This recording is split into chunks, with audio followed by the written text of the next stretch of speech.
Hello everybody and welcome into week 5 weekly roundup of season 10 of the SFA. Happy holidays, Merry Christmas, Happy New Year. Another wild week. I had some delayed travel plans, canceled flights, that sort of thing. So game day was a little bit late, so I know some of you guys may have missed it. So I'm going to recap the full week for you here over on YouTube. To get us started, this was game day. You had Buffalo, Coach Pinhead versus Coach McNasty in Michigan State. This game was filled with lore, and actually Buffalo, they held their own in the first half. Barney Fish had a pick 6, and Apollo Ames was running all over them. But after halftime, things settled in Michigan State scored 5 unanswered touchdowns to win this handedly and actually covered on BearCave. Oklahoma State had a big upset over Iowa State, who was ranked number 10 at the time. So this is a big upset for sure, as a lot of people thought Iowa State was indeed fact a contender this year. Tennessee took care of business in a big way over OU. Wasn't even really close. Louis Shire had himself quite the day. Arizona, another close win. This time they held off a late surge by South Alabama, but they still got the win. Minnesota held on in a pesky game against the Terps, but they held on and they're back up into the top 10 after a game day loss to Ohio State. Arizona State made a statement. It is against Wazoo, so one of the worst teams in the country, but 59-0 is not too shabby at all, so that is a big first win for them in conference play. Kansas and Coach Fink, he's having himself a fantastic year so far. He did throw a pick 6, but he won by 2 scores, so that's all you can really ask for. Southern Miss had a big blowout victory here against Coastal Carolina and Coach Big Tex. He actually got touchdowns from Ray Rice, Frank Gore, and Peyton Hillis, along with a few throws from D. Dowis. Myself at ECU, we have a third straight one-score game, so honestly not the best, but we're still getting wins over these pesky opponents as we have a big matchup next week against Rutgers. Baylor had another goal line stand to win in the fourth quarter, this time against Notre Dame. The defense, despite being out a few key SFA players, still was able to get it done, and they win a low-scoring one, 20-16. Georgia Tech battled back against Louisville and actually got their first win of the season. Louisiana Tech with another dominating performance over a ACC team. South Carolina ended up getting an overtime win against Coach Logie at Tulane. Nebraska once again handling an FCS team. Ole Miss laying the boom on Ohio. Big statement there for them.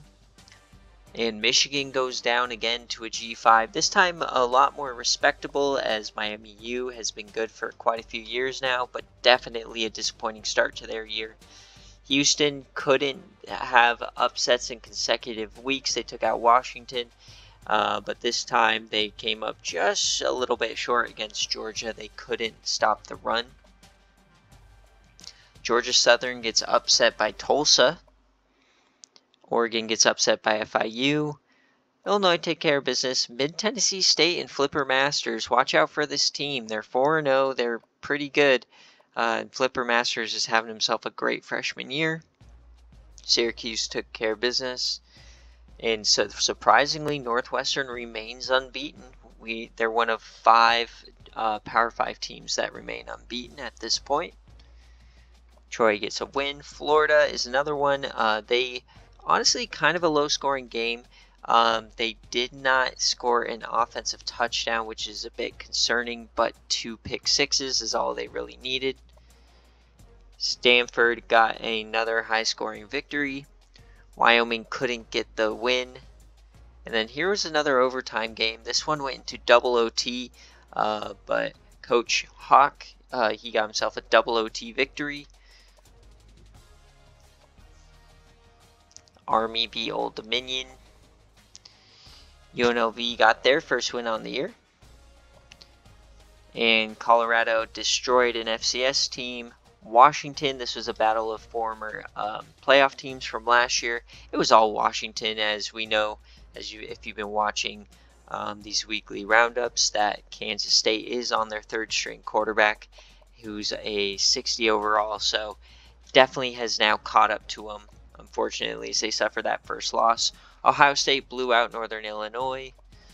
Boston College laid the boom on Wisconsin, and that got them way up in the ranks. Arkansas State beat Purdue for their first win on the year. Charlotte goes down to an FCS. That's always an L, this time in overtime. Arkansas, they got another victory, I believe this time coming back against Texas Tech. That is a tough pill to swallow, blowing a 10-point lead in the fourth quarter.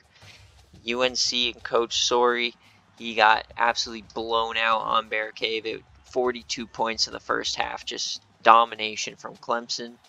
And the big upset of the week, top 10 Miami goes down to the winless Duke, and they actually drop out of the top 25 with this performance. This is just completely shocking and just disgusting. And Miami, rightfully so, is out. Florida State got a very narrow victory over NC State. Western Kentucky beat Chad Barber. A&M did narrowly beat Missouri, who had a late push, but this game was kind of all Texas A&M from the start. Rice 31-0. Western Michigan continues to be surprising. They get another win. Toledo takes care of business. Vandy remains winless. LSU beats Texas. USC upsets Cal. Cal had a chance to put it away. They fumbled and let USC tie it up with 46 seconds left, and then USC took care of business in overtime. Louisiana barely outlasted the winless Texas State Bobcats, and UTSA surprisingly took out Georgia State. So let's take a look now at the Players of the Week for Week 5. Player of the Week is SFA player Marcus Davis out of Boston College. He had 7 total touchdowns, 400 total yards, and Nico Reed had 3 interceptions for Colorado against that FCS team. In the Big Ten, Deuce Hogan continues to shine for Iowa. 3 sacks there. Johnny Manziel had a decent day again. Grant Wells, TJ Springer, all LA Tech here in the Conference USA. 6 tackles for loss and 3 sacks is definitely great. Here's the Independents. Snoop Todd, another player of the week. Tyson Hookah, SFA player. And Walker Eager. Curtis Lofton, SFA player. He had 2 forced fumbles. And then Goodwin, who leads the country in running, along with Brian Robinson, who had a sack, a forced fumble, and an interception. So he got involved all over the field. And finally, FIU dominated the Sun Belt with 4 total TDs and 6 TFLs with 3 sacks for Marcus Jackson. And now we're going to take a look at the league leaders after 5 weeks here. Braxton Miller still leads it by about 95 yards. Teddy Bridgewater and Lou Isher, they are on their heels. And Hamp Fay is actually number 5 with Michigan State. Rushing wise, you got Goodwin still up there. And then Binks McBurnfinger at number 5. He's making his way up there. Receiving, we dominated. The top 3 are all SFA players. Brent Boozler, Mike Evans, and Brashad Perryman. Quite the surprise season so far for him. Tackle leaders are all user teams with 1 SFA player. You got the BearCave reward, AJ Klein from Minnesota there at 5. Sack leader Duke, 5.5. Jackson, who had player of the week at FIU. And Jones from SMU as well. Interceptions, we just saw Nico Reed. He's up to 6, so he has a 2 interception lead there on the rest of the pack. And kicking leaders, Roberto Aguayo, he still is at the top kicking performance with a 56-yarder. And now for one of the surprises of the week, honestly, the Heisman watch. This is week 5 is normally when you see a lot of change, and boom, Binks McBurnfinger. He's listed as a linebacker first, so that's why you see his linebacker stats. He had 9 tackles, 2 TFLs, and a sack. Not really all that great, but if you take a look, he has a sack. He has a forced fumble recovery already on the defense with quite a few tackles, and where he's really shining is rushing. He already has 581 yards like we saw, 7 touchdowns on the ground, yards after first hit 134, broken tackles already up to 27, and receiving wise he does have a receiving touchdown, 64 yards. So he is definitely having himself quite the season on the ground with those TDs, and he leads the pack. Next up we have Johnny Manziel, who has been facing some FCS opponents, but if you look at this progression, he is blowing his previous stats out of the water. He was 4 for 13, 3-1, 18-13, and already 10-3 in the touchdown interceptions. He's up to 1,200 yards at this point. He's having himself a fantastic senior campaign. And then as far as rushing goes, he already has 282 yards and 6 rushing touchdowns, already doubling last year's production. And he is number 2 in the race right now. Jalen Wright, he does go down a little bit. He's still at 460 yards with 6 tutties, along with 186 yards through the air. So he definitely had a bad performance in the last game, only getting 5 carries for 15 yards and a touchdown against OU, but I'm sure he'll have a bounce back performance against Georgia. Ryan Fitzpatrick at Ole Miss, he's having himself a decent year, 9 touchdowns, 3 interceptions. Rushing wise, he only has 4 rushing touchdowns so far. He is the highest rated quarterback in the country, so you can never count this man out.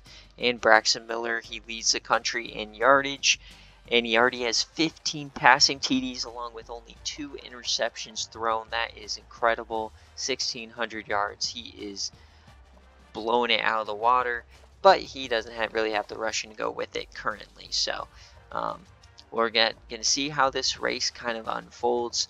Honestly, my favorites right now would be Binks McBurnfinger and Johnny Manziel. Just an epic comeback story for him and the freshman. And now, obviously, the worst part of the week is injuries. Luckily, this week was not all that bad. There are a few that we do need to talk about, though, mainly minor injuries, but this one could end up being a biggie, as Joe Webb, the freshman quarterback for Georgia Tech, he did bruise his shoulder and he is questionable. So we do not know whether he's going to miss the next game or not. It will be a game time decision, and sometimes these can be a bit lengthy, so it could be a multiple week injury. We just got to see how it progresses. Next up, we are going to go down to Georgia Southern and Coach Coco, his leader of the defense.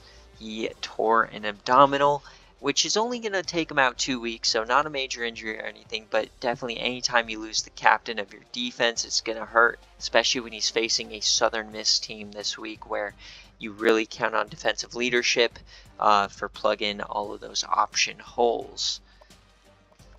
We're going to stick with linebacker injuries, and yep, Roy Kent, the freshman, he has suffered turf toe, and it is pretty severe, as it is going to keep him out for the better part of a month. Houston has looked very good so far. Luckily, they are entering Conference USA play with a bunch of lesser opponents, so this may not hurt them too badly.